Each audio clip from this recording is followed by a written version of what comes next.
Hi, boys and girls. It is Tuesday, the 24th of March. This is our day 2 of our virtual learning.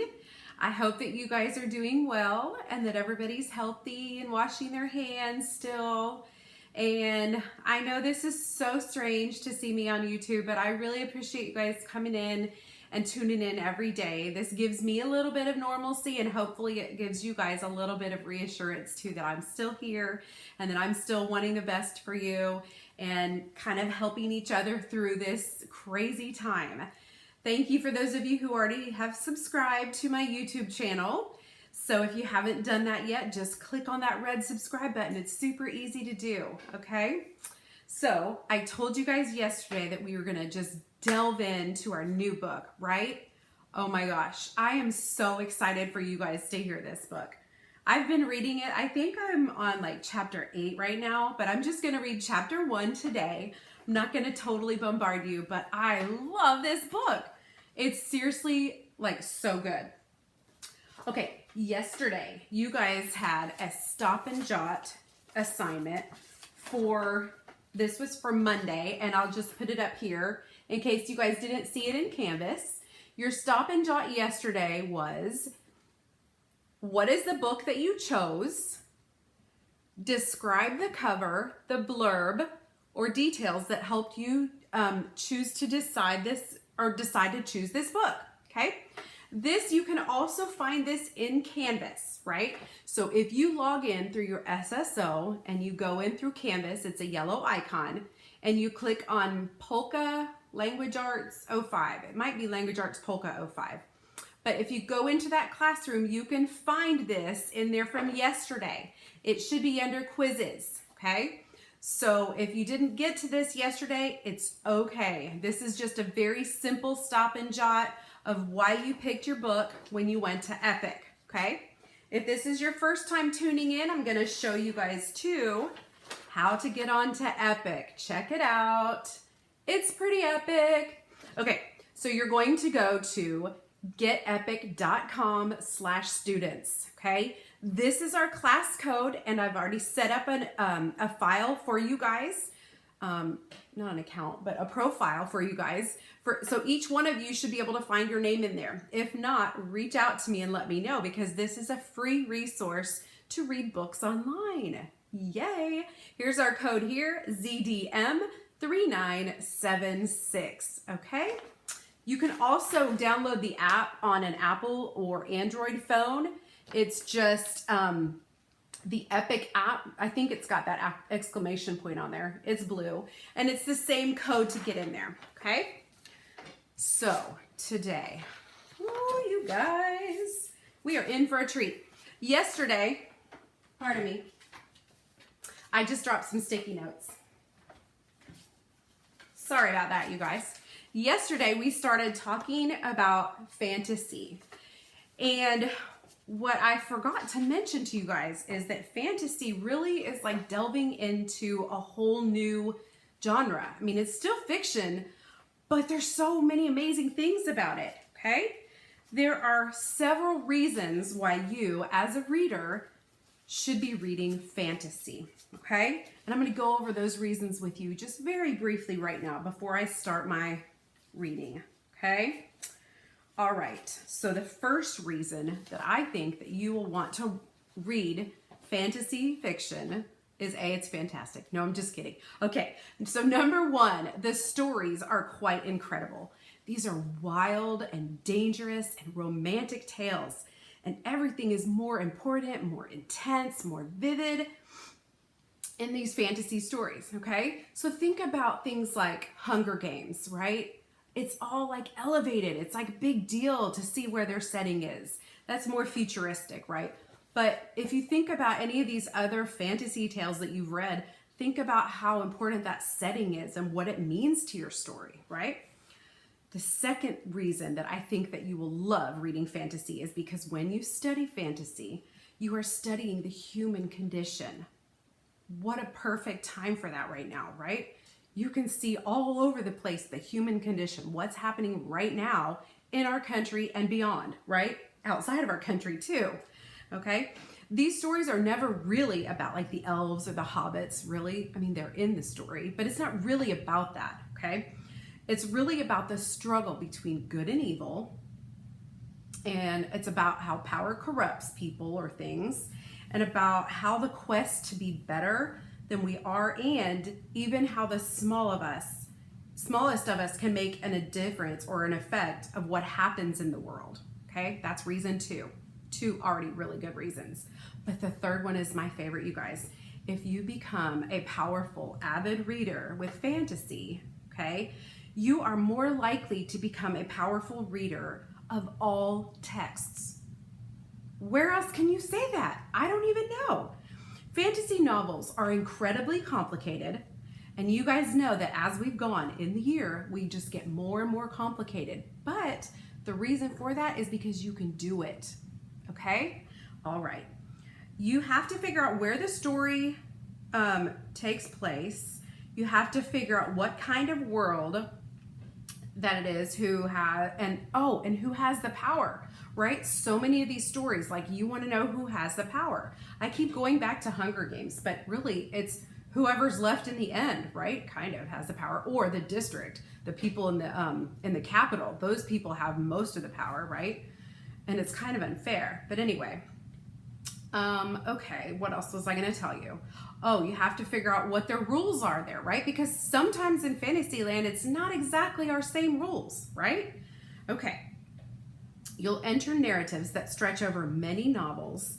You'll read hundreds and even thousands of pages. You'll emerge like the characters in these stories, and you'll be changed. So you guys, those are three really important reasons why we're reading fantasy in the first place. And yesterday I sort of touched on this, but today I just want you to look over here, okay? I'm going to show you real close this book. It's called The Thief of Always. It's by Clive Barker. You do not need to go on Amazon and order this book or anything like that. I don't know if it's on Epic. I haven't checked. I bet it is. But you don't have to read this on your own. This is my read aloud to you. So today we're going to read chapter 1. But before we start, look at that cover. It's a little bit eerie, right? You can tell just by the cover that something is going on here that's just a little bit spooky, right? And on the back, I'm going to show you guys up close on the back. I don't think I'm doing that right. There we go. On the back, it says, Barker puts the dark side back into childhood fantasy. The dark side? Well, it's pretty dark. So if you guys like these horror stories or something like that, you might really love this story. And I'm just super excited to start this with you. It also says, none of Clive Barker's admirers are to go away disappointed. Hello, that sells it right there for me, right? Okay, so I'm gonna read chapter 1 to you guys. So thank you for being patient with our technology. I know that yesterday's Zoom meeting was not amazing, but we're just gonna get better and better, and we're gonna have some rules set up for Zoom probably. And look at the font that he used here, The Thief of Always. We're gonna get better and better at that stuff. And so don't worry about anything, okay? Oh, also, he does his own pictures. Check that out. That's like before chapter 1. It says Harvey, half devoured. Okay? Here we go. The Great Gray Beast, February, had eaten Harvey Swick alive. Wow, that's a powerful beginning. What do you mean a whole month has swallowed a person? Here he was, buried in the belly of that smothering month, wondering if he could ever find his way out through the cold coils that lay between here and Easter. Gosh, that sounds like something that we're going through. Whew. If I were stopping and jotting, I might make some notes here already about this, what's going on here, okay?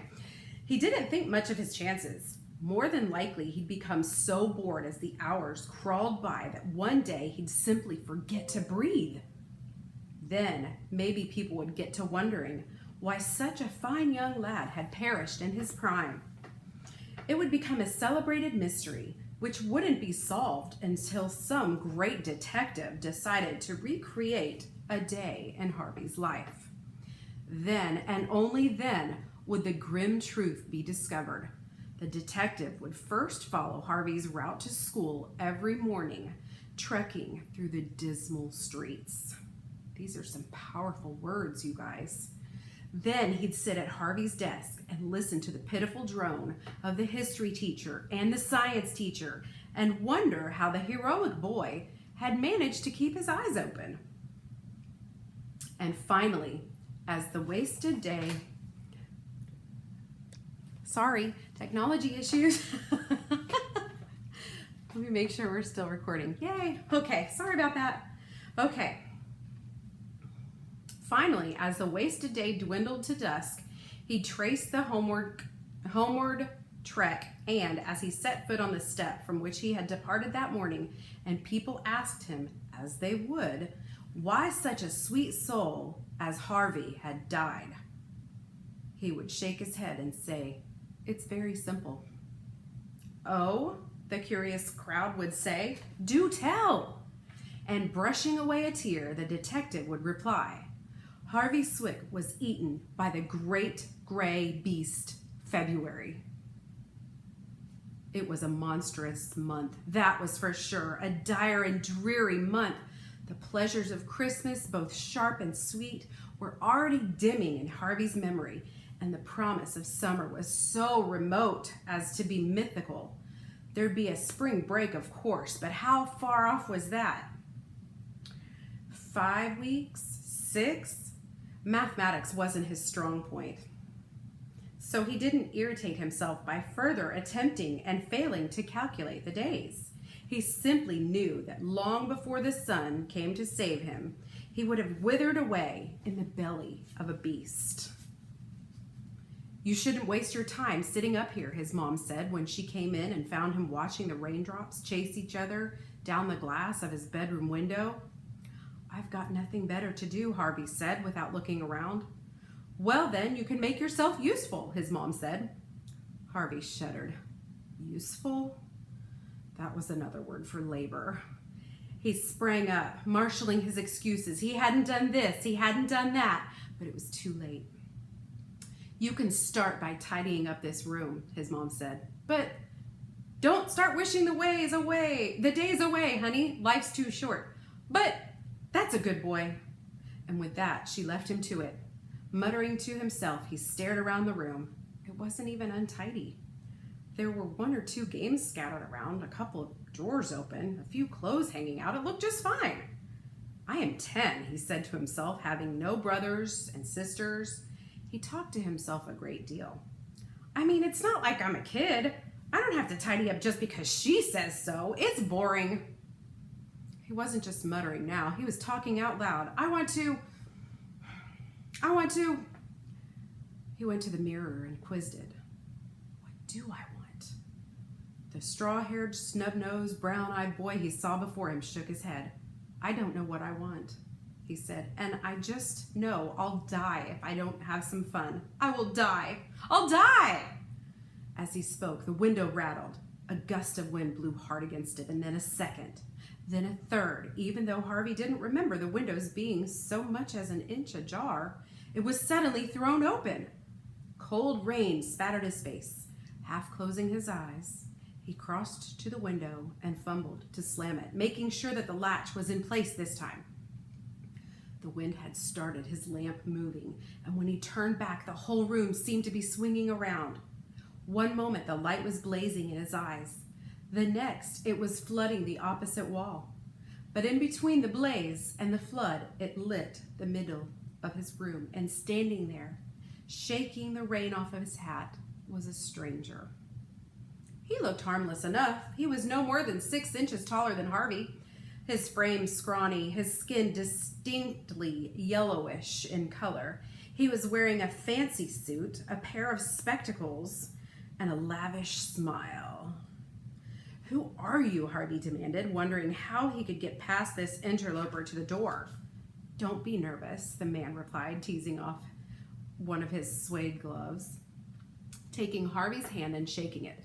"My name's Rictus. You are Harvey Slick, aren't you?" "Yes." "I thought for a moment I'd gone to the wrong house." Harvey couldn't take his eyes off of Rictus's grin. It was wide enough to shame a shark, with 2 perfect rows of gleaming teeth. Rictus took off his spectacles, pulled a handkerchief from the pocket of his waterlogged jacket, then started to mop off the raindrops.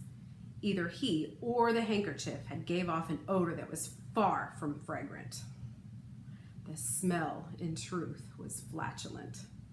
"You've got questions, I can see that," Rictus said to Harvey. "Yeah, ask away, I've got nothing to hide." "Well, how did you get in, for one thing?" "Through the window, of course." "It's a long way up from the street." "Not if you're flying." "Flying?" "Of course. How else was I going to get around on a foul night like this? It was either that or a rowboat." "We short folk gotta watch out when it's raining this hard. One wrong step and you're swimming." He peered at Harvey quizzically. "Do you swim?" "In the summer, sometimes," Harvey replied, wanting to get back to the business of flying. But Rictus took the conversation in another direction entirely. "On nights like this," he said, "doesn't it seem like there'll never be another summer?" "It sure does," said Harvey. "You know, I heard you sighing a mile off, and I said to myself, there's a kid who needs a vacation." He consulted his watch. "If you've got the time, that is." "The time?" "For a trip, boy, for a trip. You need an adventure, young Swick. Somewhere out of this world." "How'd you hear me sighing when you were a mile away?" Harvey wanted to know. "Why should I care? I heard you. That's all that matters." "Is it magic of some kind?" "Maybe." "Why won't you tell me?" Rictus gave Harvey a beady stare. "I think you're too inquisitive for your own good. That's why," he said, his smile decaying a little. "If you don't want help, that's fine by me." He made a move toward the window. The wind was still gusting against the glass. I'm thinking of my class. As though eager to come back in and carry its passenger away. "Wait," Harvey said. "For what?" "I'm sorry. I won't ask any more questions." Rictus halted, his hand on the latch. "No more questions, eh?" "I promise," said Harvey. "I told you. I'm sorry." So you did. Rictus peered out at the rain. "I know a place where the days are always sunny," he said, "and the nights are full of wonders. Could you take me there?" "We said no questions, boy. We agreed." "Oh, yeah. I'm sorry." Being a forgiving sort, "I'll forget you spoke, and I'll tell you this. If you want me to inquire on your behalf, I'll see if they've got room for another guest." "I'd like that." "I'm not guaranteeing anything," Rictus said, opening the latch. "I understand." The wind gusted suddenly and blew the window wide. The light began to swing wildly. "Watch for me," Rictus yelled above the din of the rain and wind. Harvey started to ask him if he'd be coming back soon, but stopped himself in the nick of time. "No questions, boy," Rictus said, and as he spoke, the wind seemed to fill up his coat. It rose around him like a black balloon, and he was suddenly swept over the windowsill. "Questions rot the mind," he hollered as he went. "Keep your mouth shut and we'll see what comes your way." And with that, the wind carried him off, the balloon of his coat rising like a black moon against the rainy sky. Whew. You guys, I almost can't even wait to read chapter 2 to you. This is so good. Okay, so today's question, I put it on here again and you can find it in Canvas. Let's go this way. There we go. What does the author mean when he says Harvey Swick was eaten by the great gray beast February? This is your response that you're going to be typing up in Canvas today. If it works better for you to write this down on a piece of paper and then scan them all at the end of the week and send me that picture, I'm cool with that.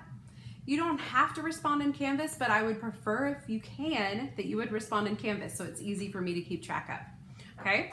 Now, the thing I want to help you with today, I made this cute little anchor chart for you guys because I know that this is brand new and sometimes anchor charts are helpful, right?